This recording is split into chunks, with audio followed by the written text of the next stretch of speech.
ये भाई गजल सबको डेडिकेशन है मेरी तरफ से, खास तौर पर जो एक्टिव है इस वक्त। मैं यादों का किस्सा खोलूं तो कुछ दोस्त बहुत याद आते हैं। मैं यादों का किस्सा खोलूं तो कुछ दोस्त बहुत याद आते हैं। मैं गुजरे पल को सोचूं तो कुछ दोस्त बहुत याद आते हैं। अब जाने कौन सी नगरी में आबाद हैं जाकर मुद्दत से।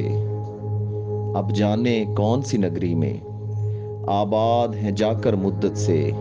मैं देर रात तक जागूं तो कुछ दोस्त बहुत याद आते हैं। कुछ बातें थी फूलों जैसी, कुछ लहजे खुशबू जैसे थे। कुछ बातें थी फूलों जैसी, कुछ लहजे खुशबू जैसे थे। मैं शहरे चमन में टहलूं तो कुछ दोस्त बहुत याद आते हैं। वो पल भर की नाराजगियां और मान भी जाना पल भर में। वो पल भर की नाराजगियां और मान भी जाना पल पल भर में। अब खुद से भी मैं रूठूं तो कुछ दोस्त बहुत याद आते हैं।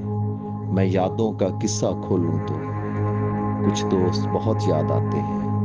मैं गुजरे पल को सोचूं तो कुछ दोस्त बहुत याद आते हैं।